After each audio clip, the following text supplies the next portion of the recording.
Denle un fuerte aplauso al Señor, amén.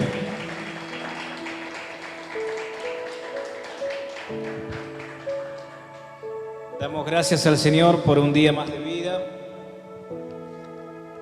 Gracias porque una vez más podemos estar en su casa de oración.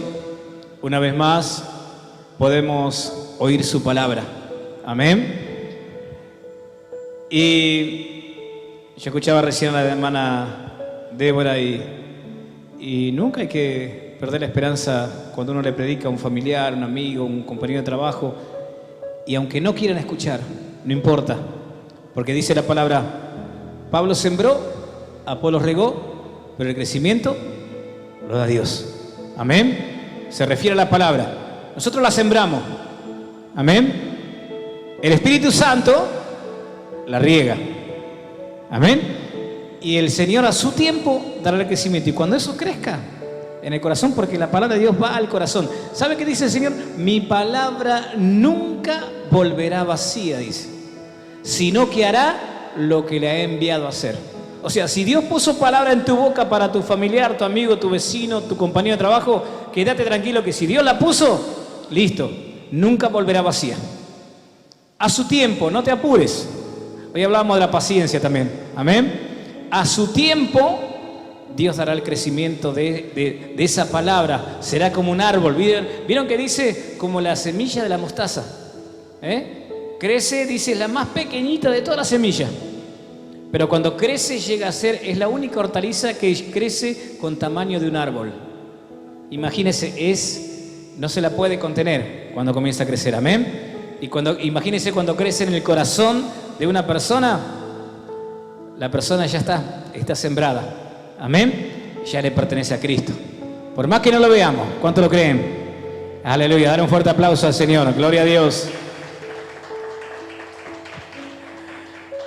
También quería contarles, gloria a Dios, que lo importante, ¿no? Y también hablábamos sobre el testimonio de cada uno. En el ayuno estábamos hablando de ese tema también con los hermanos. Y hablábamos justamente de que muchas veces cuando quieren venir al Evangelio, lo primero que te dicen, en el Evangelio te sacan la plata, te lavan la cabeza y bueno, y cuántas cosas más, ¿no? Es lo primero que te dicen. Bendito el nombre de Jesús. Y nosotros tenemos que dar testimonio para que también el mundo vea el porqué de las ofrendas, porqué los diezmos. Primero que es mandamiento de Dios. Pero dice la palabra de Dios que debemos ser hallados, y en este caso habla de los pastores, porque somos los administradores de la obra. Y dice que debemos ser hallados como buenos administradores, que debemos administrar correctamente lo que es de Dios. Amén. ¿Y cómo se administra correctamente? Justamente, gloria a Dios, tratando de que en el templo, que en su casa, siempre poner lo mejor. Amén. Recuerdan que en estos días hemos sufrido de la baja tensión. Acá se veía todo oscurito, ¿no? Parecían unas velitas, ¿no? Las lamparitas. Es más, el miércoles pasado incluso tuvimos que prender el grupo electrógeno porque teníamos miedo por los equipos. Porque era tan baja la tensión que parecía que... Y tenemos miedo que se queme o la pantalla o los equipos que valen mucho, mucho dinero. Entonces lo importante a veces, que quizás no cubre todo, pero ayuda, de las ofrendas. Si se dan vuelta en aquella esquina van a ver un aparato con una luz azul que está allá prendido en la esquina, ¿no? Eso lo hemos comprado en el día de ayer, gloria a Dios, es un estabilizador de tensión automático, es electrónico automático, es de lo mejor, porque para Dios y para su casa lo mejor. Amén. O sea, eso nos mantiene 220 todo el tiempo, por eso usted ve hoy en día el salón bien iluminado. Si baja la tensión, eso lo mantiene en 220 igual. Si sube, la baja y la mantiene en 220. Es automático. Amén. Tiene llave térmica, aparte está conectada a otra llave térmica. O sea, todo como tiene que ser. Amén. Vale mucho dinero. Pero el esfuerzo que cada uno hace va retribuido en esa manera. Amén. Siempre decimos para que estemos cómodos alabando y glorificando al Señor. Una vez me contaba un hermano que había estado con nosotros y le encantó este lugar, quedó enamorado, dice, qué hermoso el templo de Dios, qué hermoso. ¿Y sabe dónde venía él? Del Chaco. ¿Y sabe qué me contaba él? Él estaba en un pueblo en el Chaco, nosotros conocemos también el Chaco, pero hemos ido a un lugar dentro de todo, si bien es un pueblo chico, pero un lugar muy lindo, muy pintoresco, muy lindo, y dentro de todo de clase media, digamos, ¿no? Porque un lugar, la verdad, en esa parte del Chaco no hemos visto pobreza, pero sí sabemos de otros lugares donde sí hay mucha pobreza en el Chaco. Y bueno, él es de un pueblo que está más al centro del Chaco y por ende está cerca de lo que se llama el impenetrable, que viene a ser la selva chaqueña, la parte selvática del Chaco. Y él me contaba que muchas veces lo invitaban a predicar y a veces cuando él tenía plata, bueno, se pagaba un remis. Y si no, a veces pedía prestado una moto a un cuñado de él y si no, conseguía aunque sea una bicicleta. Una vez hasta en burro lo llevaban, me contaba, ¿no? Y dice, y llegaba a esos pueblitos chiquitos, dice, y ver esas iglesias, prácticamente un ranchito. Dice, con techo hasta de paja en algunos casos. En otros casos, dice, con chapas de cartón. De distintas formas, dice, esos lugares. Y usted veía, dice, el culto empezaba, porque como la gente tenía que volver a la casa, ¿y sabe de dónde venían? Venían caminando de kilómetros, algunos de 10 kilómetros, caminando la gente. Y empezaban a las 5 de la tarde, imagínense en el Chaco, a las 5 de la tarde hace alrededor de 44, 45 grados a la sombra. Imagínense el calor. Que cualquiera aquí en Buenos Aires diríamos, ay no, hace mucho calor, no voy a la iglesia hoy. Acá hay aire acondicionado, hay ventiladores, estamos cómodos, demasiado cómodos.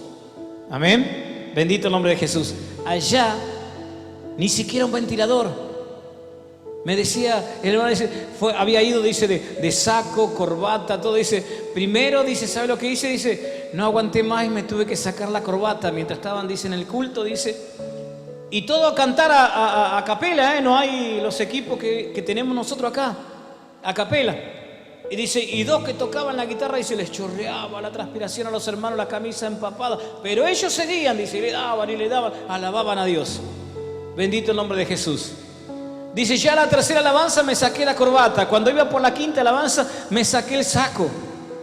Dice, después me tuve que arremangar porque ya no aguantaba más, dice, el calor. Y le decía, Señor, manda una brisa fresca porque no se aguanta, decía, ¿no? Y cuando llegó el momento de la predicación, dice, sintió que por las ventanas entraba un airecito fresco. Dice, imagínate el fresco, dice, que era un viento cálido, pero para mí era fresco, era tanto el calor. Dice, pero ¿sabes una cosa? Los hermanos estaban ahí firmes, escuchando la palabra. Ni uno se movía. Ni uno se movía. Y cuando terminé, dice, y me saludaban, que esto y aquello, y nos decían, nosotros le ayudamos al pastor, hemos construido a mano con esto, plantado, dice, en lugar de columnas hay de esos troncos de unos árboles que hay allá en el Chaco, que no me acuerdo cómo se llaman, no son palmeras, son unos troncos que son muy, muy duros. Eso lo cortan, los dejan secar, les pasan aceite y después lo entierran como un metro y medio bajo tierra y es más fuerte que una columna hecha de cemento, es impresionante. Vienen tormentas, y no lo mueven, ¿eh? Y después van todas maderas que van clavadas y atadas. Y después vienen las chapas y si se puede, sobre esa madera a veces hasta se le da un revoque, sobre la madera. Así está hecha la iglesia donde iba él. Y dice, pero, y cuando nosotros le decíamos, dice, pero, ¿y por qué no dice, nosotros amamos este lugar? Nosotros amamos este lugar, por más calor que haga, dice, a veces cuando llueve, dice, tenemos que andar corriendo, no porque caen las gotas en un lado, en otro, dice, vamos buscando el lugarcito donde más o menos estemos ahí. Pero amamos este lugar, dice. Y él nos miraba y dice, pero tanto amor, ¿por qué? Porque en este lugar Dios me sanó, decía uno. En otro decía, en este lugar Dios sanó a mi hijo que se moría. El otro decía, en este lugar mi esposa vino que se derramaba, como la mujer esa que tenía flujo de sangre, dice, se iba en sangre y no tenía solución. Los médicos la mandaron a la casa desahuciada porque se iba a morir, máximo 2 días no iba a durar. Y a este lugar la trajimos, dejó esa mancha que oscura que se ve en el piso, era la sangre de mi esposa y Dios la sanó en este lugar. Dice, ¿cómo no vamos a amar este lugar? Este lugar lo amamos. Y venimos y estamos acá y amamos a Dios porque en este lugar Dios hace milagros. Y yo decía, wow, qué tremendo, qué hermoso testimonio, qué hermosa historia. Y eso es lo que Dios quiere que nosotros aprendamos a sentir. Amor por el lugar donde Dios nos puso. Porque ¿sabe qué dice el Señor? El lugar que yo escogí para que en ese lugar estés, te congregues, allí estará mi nombre, dice. Su nombre está aquí. Cuando alabamos, cuando exaltamos, cuando adoramos, ¿qué hacemos? Estamos adorando el nombre del Señor que está en este lugar. Él habita en este lugar. Amén. Y exaltamos y alabamos porque Él ha elegido, ha escogido este lugar que ha sido consagrado para Él. Porque Él habita en este lugar. Si bien habita, Él dice, habito en medio de la alabanza de mi pueblo. Cuando le alabamos, Él se pasea por acá y se goza de los que están. Pero también se pone triste de aquellos que no vienen. Porque no han entendido todavía, no han comprendido cuál es el propósito de Dios. Y muchas veces todavía estamos como chicos caprichosos. Nos enojamos por tontería. Preferimos estar en casa perdiendo el tiempo antes que venir a la iglesia a buscar la bendición de Dios. Sabiendo que la protección de mi familia, de mi trabajo, de mi economía, de toda mi descendencia y aún de toda mi parentela, como dice la palabra, está en el Señor. Entonces, ¿qué voy a perder el trabajo? Voy a perder el tiempo en otras cosas antes que estar en las casas del Señor. ¿Se da cuenta? No han entendido, no han entendido. Por eso oramos por ellos, para que puedan entender. Que no fue casualidad que un día estuvieron acá. No fue, aleluya, simplemente porque se les ocurrió venir, sino que el Señor nos trajo. Así como un día me trajo a mí, así un día también lo trajo a usted. Y estamos aquí porque Dios nos ha plantado en este lugar como árboles. Tenemos que ser como árboles. Aquí tenemos que echar raíces. Aquí vamos a crecer y aquí vamos a dar frutos. Y Dios se va a deleitar de ese fruto. Va a decir, qué hermoso ese árbol que yo planté allí. Este es el huerto del Señor.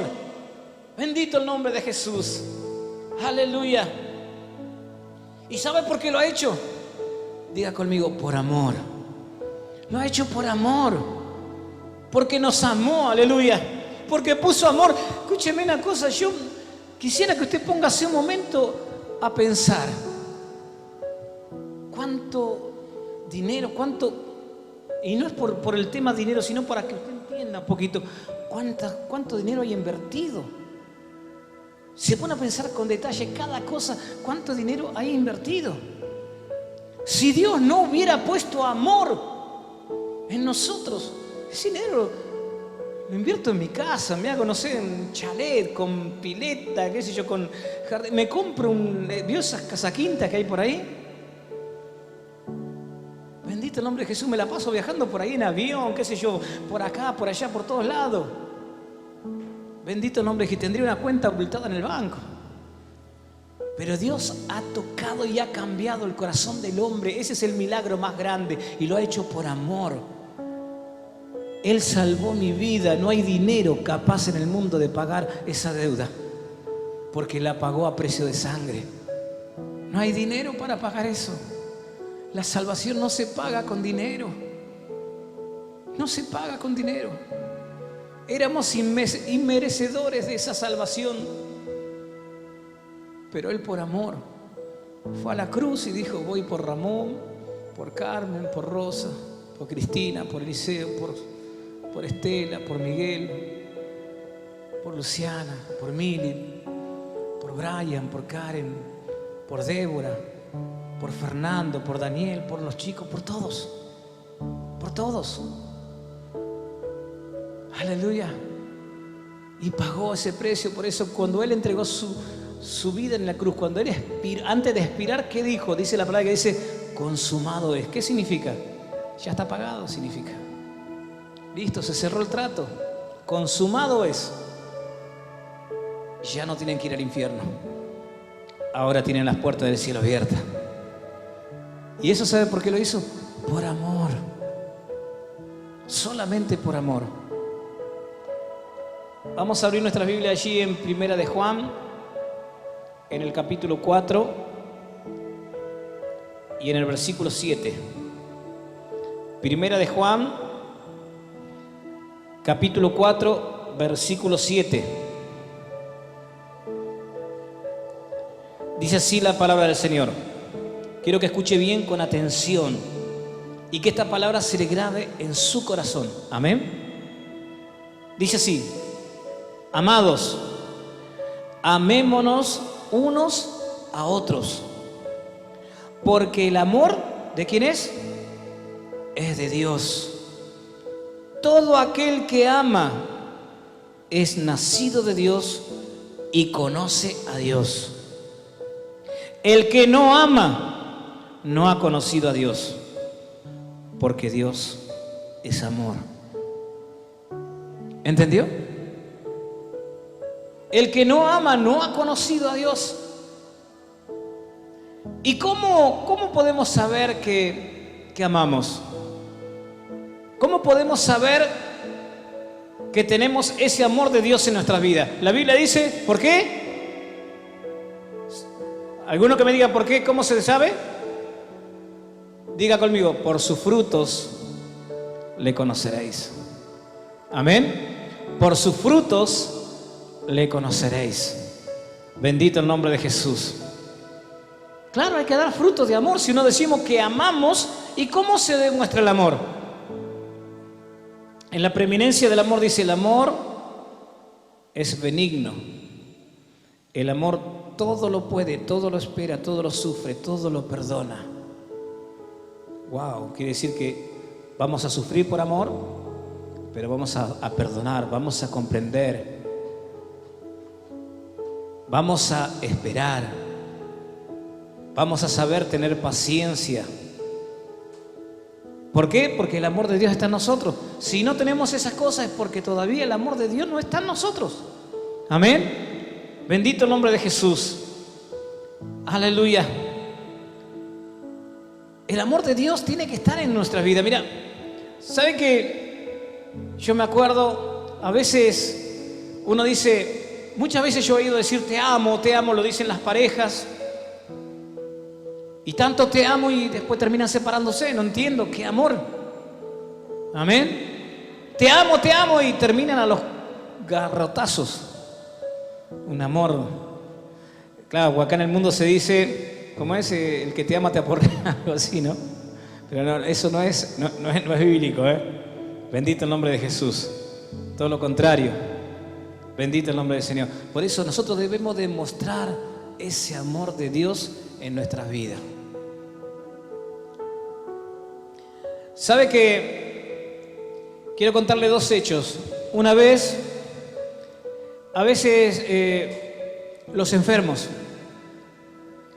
y más cuando hay un enfermo terminal, sabe que los enfermos, aunque estén en coma, una persona que esté en coma antes de morir, siente todo.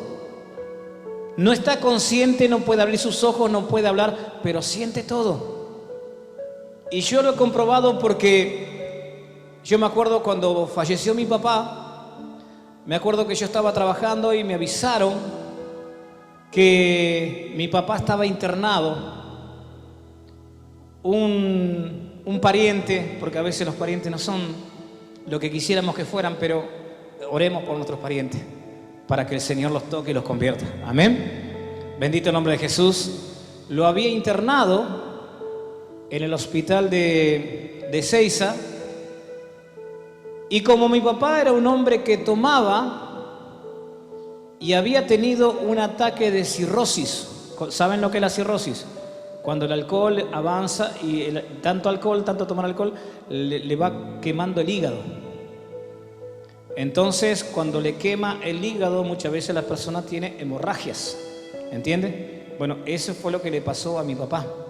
Mi papá estaba separado de nosotros, de su familia, hacía unos años, justamente por causa de la bebida, porque mi papá, yo le digo los recuerdos que tengo, los pocos recuerdos, porque mi papá murió teniendo yo, creo que tenía 14, 15 años cuando falleció él.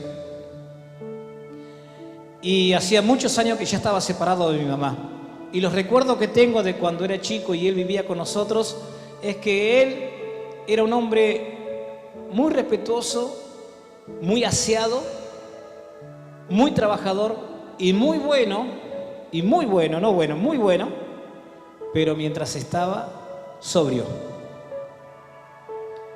Pero mi papá, lamentablemente, tomaba un poquito de alcohol y se transformaba. ¿Vieron la película El hombre y la bestia? Dr. Jekyll y Mr. Hyde, ¿no? Bueno, una cosa así.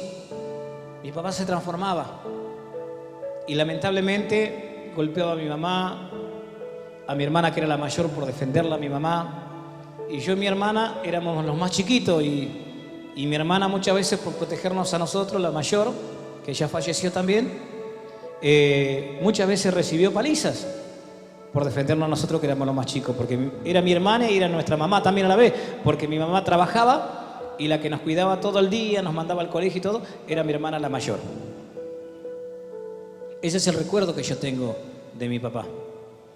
Y después cuando se separaron, lo veía esporádicamente, de vez en cuando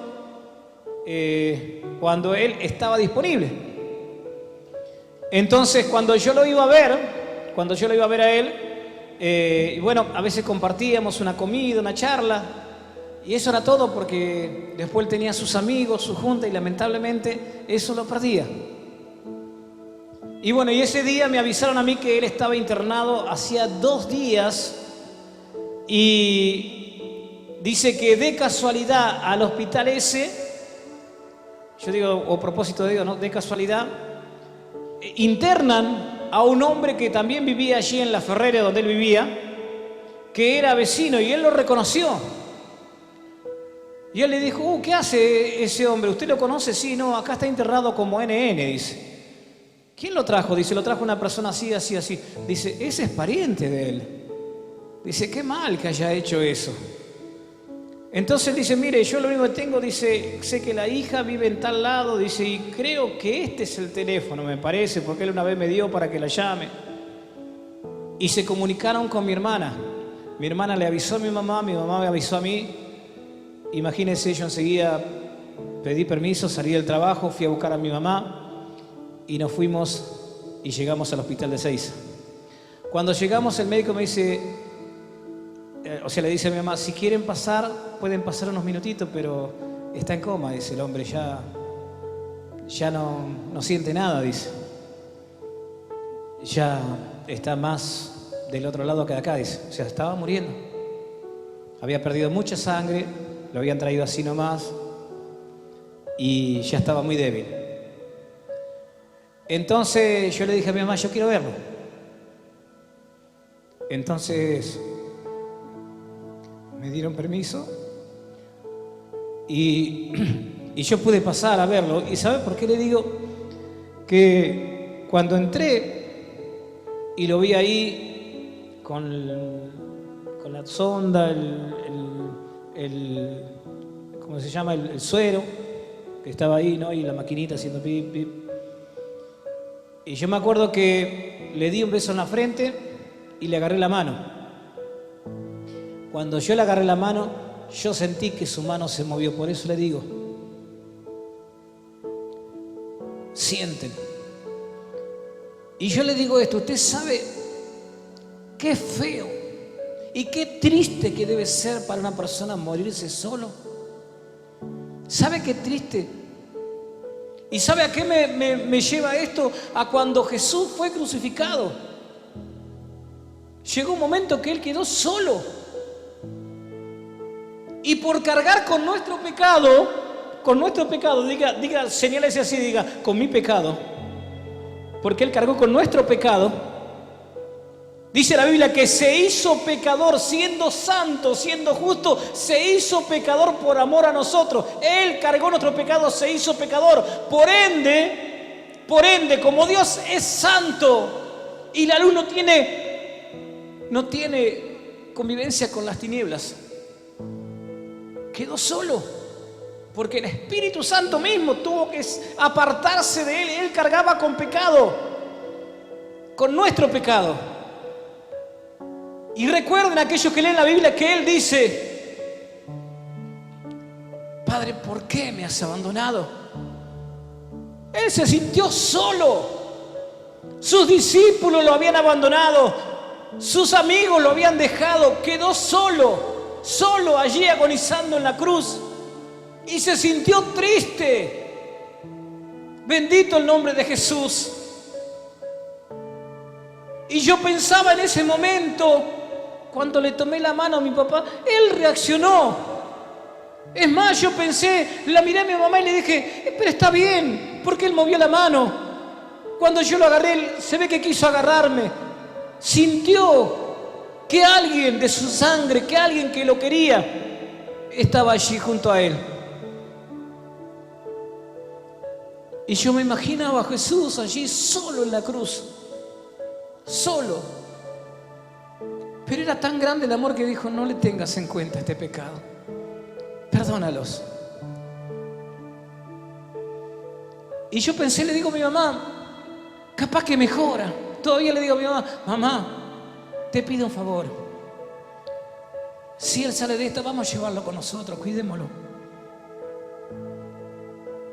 Y mi mamá le dijo: bueno, hacía años que estaban separados, pero mi mamá me dijo: bueno, por mí, también por amor, que le íbamos a cuidar. Pero no, estuvimos ahí en el hospital, en la sala de espera, porque no nos permitían estar ahí, estaba en terapia. Nos hicieron salir a una sala y creo que en menos de una hora vinieron a avisarnos que había partido. Y me acuerdo que yo lloraba y le digo a mi mamá: no lloro de dolor, lloro de bronca. Es verdad, y se lo digo de verdad, yo no tengo vergüenza de decirlo. Lloraba de bronca porque yo pensaba, no le echaba la culpa a Dios porque no lo conocía a Dios. Le echaba la culpa a la vida de no haber tenido oportunidad de poder disfrutar a mi papá, de no haber podido tener esa infancia esperando a mi papá que llegara del trabajo, o que mi papá, no sé, me llevara a jugar a la pelota, o simplemente verlo sentado en la mesa, comiendo con nosotros. Y sabe que la misma sensación volví a tener cuando hace unos años atrás yo ya estaba casado y mi hermana Susana, que es mi hermana mayor que yo, la que es inmediata a mí, fue a hacerse una operación de vesícula programada. Nosotros fuimos, yo fui a salir del trabajo, la fui a ver y no me acuerdo si estabas vos en ese día, cuando llegué ahí, la prepararon todo y todavía nos saludó ella que se iba y nos dijo: bueno, dice, quédense tranquilos, dice, en 1 hora y media, 2 horas como mucho la traemos de nuevo acá. Así que espérenla tranquila si quieren la habitación. Estaba en una clínica que la habían internado. Y era una, como dicen ellos, una pavada, una rutina para el médico. Pero ¿qué pasó? Que la anestesia a veces tiene esa reacción, nos dijeron, o por lo menos fue la excusa que nos dieron los médicos. La cuestión que la anestesia se convirtió en agua y esa agua le llenó los pulmones y entró en coma. Y yo estaba ahí y todavía no había nada. Como nos dijeron, bueno, en un rato viene, yo le digo, bueno, a mi cuñado le digo, y estaba también mi sobrina, le digo, bueno, me voy a mi casa, mañana me voy a trabajar y después vengo para acá porque el otro día ya le daban el alta. Le digo, si le dan el alta avísenme y yo voy por tu casa, si la voy a ver. Éramos muy compañeros siempre con mi hermana. Y yo estaba llegando ya a mi casa, estaba llegando acá y llaman por teléfono. No, a mi esposa la llaman. a mi esposo. Y cuando yo llego, me dice, acaba de llamar Cintia, que era mi sobrina, la hija de ella, dice que Susana está en terapia en coma. No puede ser, si yo vengo de allá, salió lo más bien, el médico dijo en 1 hora y media, 2 horas más tardar. Así como estaba, ni hice la hora que era porque llegué tarde de trabajar, así me fui, no sé ni qué hora de la noche era, sé que llegué como a las 12 de la noche, 1 de la mañana a la clínica y mi cuñado estaba solo allí. Y desde ese día, mi hermana estuvo 30 días, exactos 30 días en coma. Y mi cuñado tenía una camionetita que estaba parada ahí frente al hospital. En esa camioneta, con mi cuñado vivimos 30 días.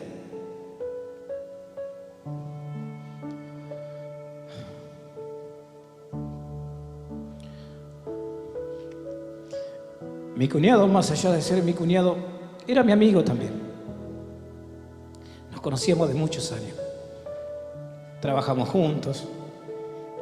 Hasta nos hemos peleado, hemos ido a jugar a la pelota, hemos ido a la cancha. Como él era más grande, me llevaba a muchos lados. La primera vez que fui a ver la selección argentina fue con él. Él me había llevado. Éramos muy compañeros. Y él me dijo, negro, me decía, anda negro, andate a descansar. Le digo, no. Yo no te dejo solo a vos. Y yo de acá no me voy hasta que mi hermana no se vaya con nosotros. 30 días estuvimos viviendo en esa camioneta en la puerta de la clínica. Y cuando nos permitían, en la hora de visita, los primeros 3 días no nos permitieron, porque estaba muy mal. Después tuvo una leve mejoría y nos permitieron entrar 5 minutos cada uno. Así que obviamente primero entraba la hija, después entraba mi cuñado, que era el esposo, y después entraba yo. Y sabe que tenía un respirador y ese respirador se movía, subía, hacía ese ruido, ¿no? Y el aparatito que va haciendo pi, pi, pi. Y eso era todo lo que escuchábamos. Pero sabe que yo le agarraba la mano y mi cuñado le pasaba lo mismo. Le tomábamos la mano y sentíamos que algo, un pequeño reflejo en la mano tenía.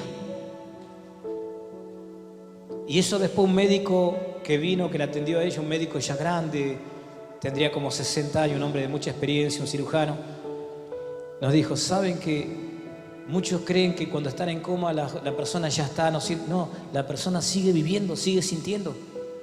Solo que no puede abrir los ojos, no puede hablar, no tiene otros sentidos, pero la persona muchas veces escucha y siente.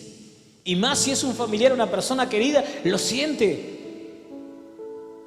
Entonces eso nos daba esperanza y nos alentábamos con mi cuñado. Sí, seguro que ya va a estar mejor, seguro que ya va a estar mejor. 30 días, todos los días así. Todos los días. Yo venía a casa, ¿sabe qué? Venía de una escapadita, por ahí salía de allá después del mediodía, llegaba, ya le llamaba por teléfono a mi esposa ya me tenía la ropa, me bañaba, me cambiaba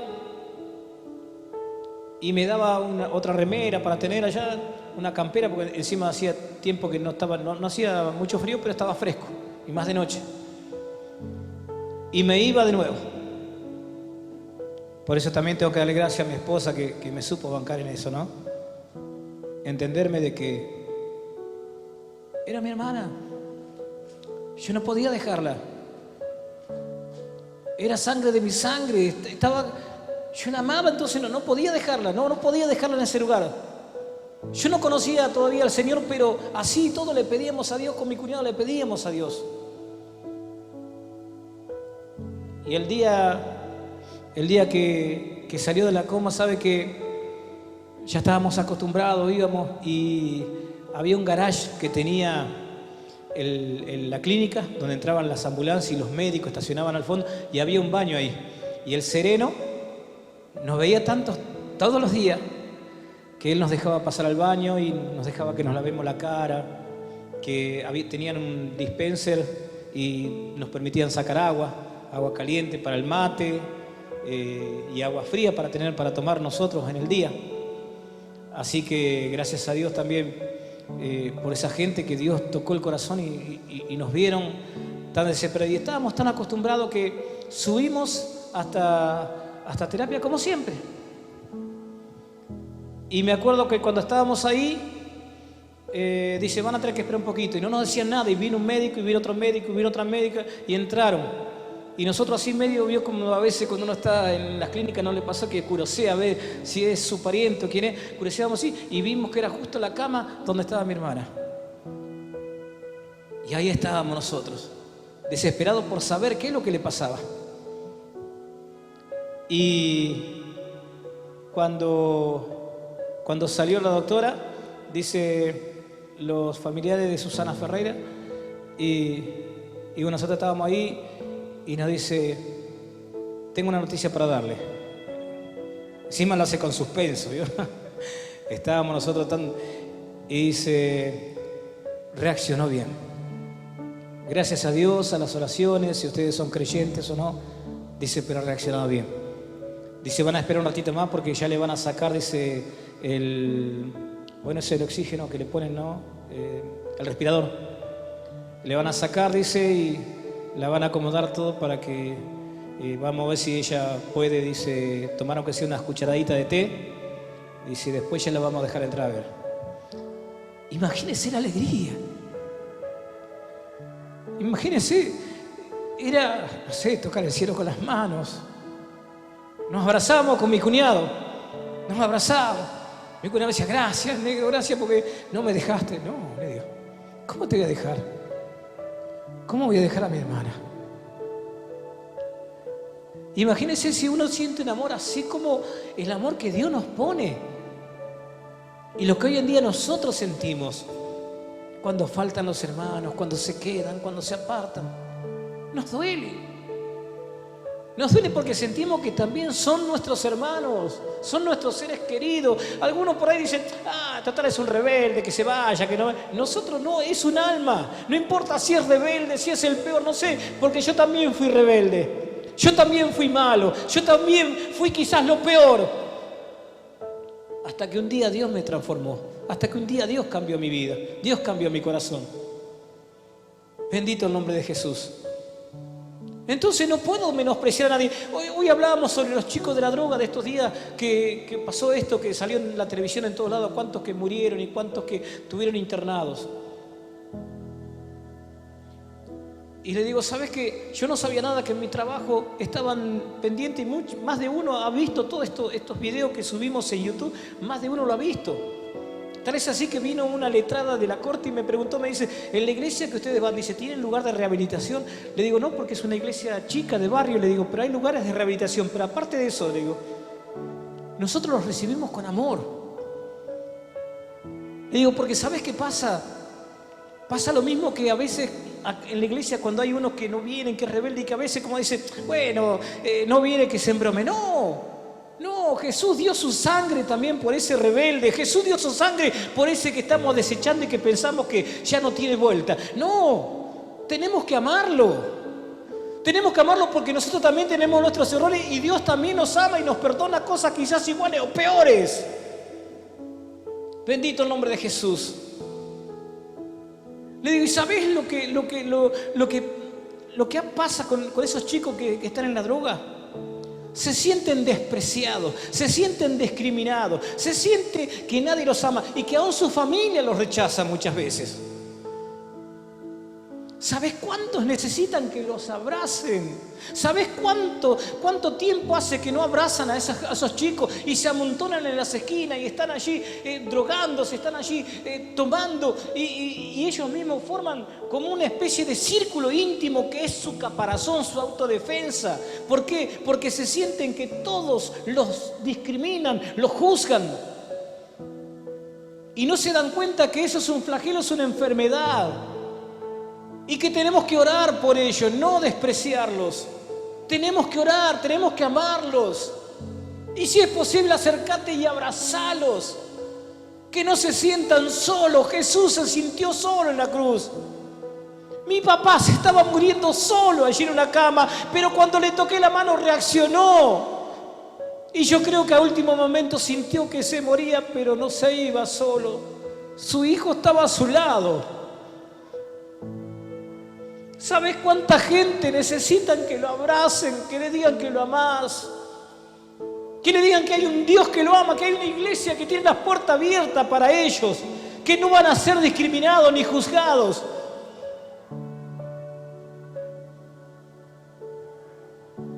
Ese es lo que tenemos que mostrar como fruto, el amor de Dios. Judas lo estaba por entregar y él lo sabía porque él conocía el corazón y la mente de Judas. Sin embargo, primero le hizo mojar el pan en el plato con él, después le lavó los pies. Y por último, la última oportunidad fue en el monte Getsemaní cuando él vino con toda la horda para prenderlo. Lo besó y él le dijo lo que estás por hacer, como diciendo, ¿qué estás haciendo, Judas? Te estás condenando, reaccioná, hijo, reaccioná, hermano. Esta es tu última oportunidad, reaccioná. Pero dice la Biblia, Satanás ya había picado su corazón. Pero hasta ese momento Jesús le dio oportunidad a todos. Por eso no podemos discriminar a nadie, no podemos menospreciar a nadie, sino que tenemos que amarlo porque Él también nos amó.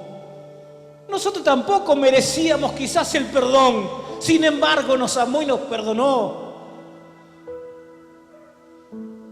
Y a veces juzgamos, y a veces menospreciamos. Yo a veces veo como gente que menosprecia, ese, esa. No, es tu hermano, es un hijo de Dios, por más que sea lo que sea, es un hijo de Dios, es alguien por quien Jesús dio su sangre en la cruz. Y Él nos mandó a amarlo, hasta el último momento amarlo, porque no somos nosotros quienes para juzgar ni para condenar.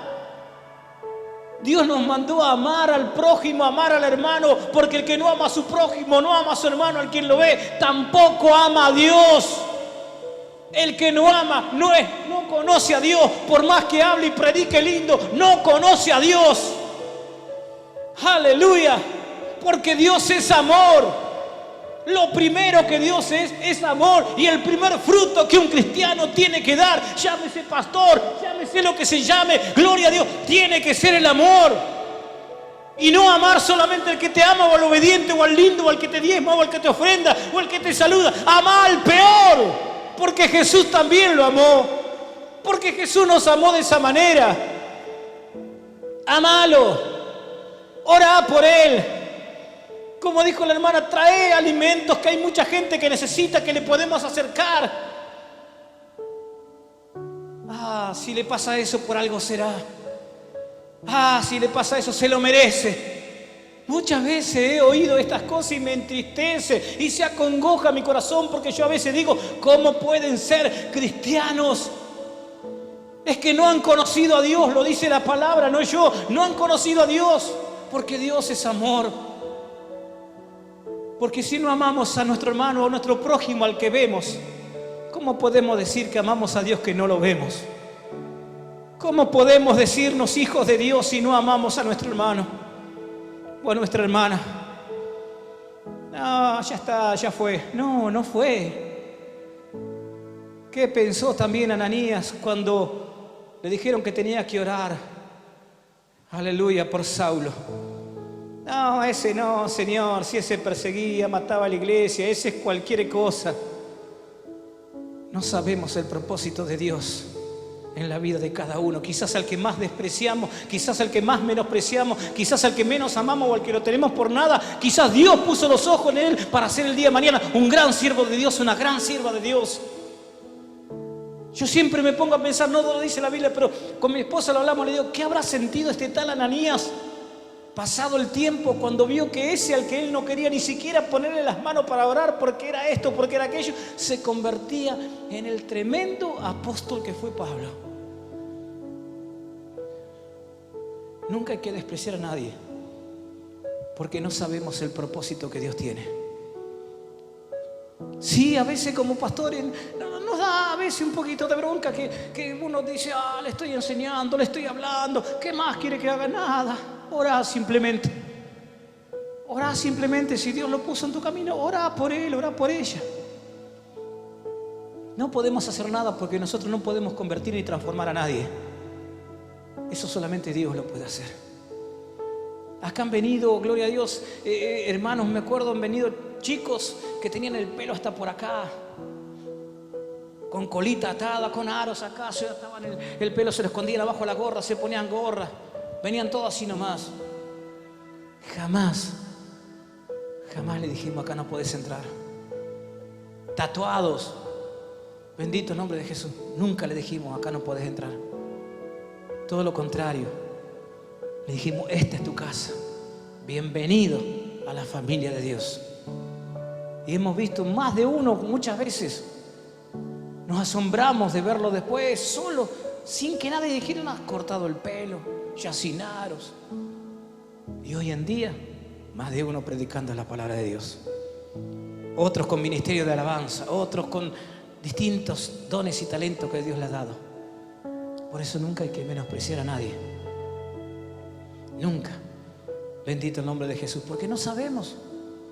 Dios hasta el último momento nos da oportunidad, y quizá alguno que no se arrepintió hoy, ni mañana, ni pasado, y nosotros nos cansamos porque decimos no se va a arrepentir nunca, y resulta que Dios lo tiene reservado quizás para el último.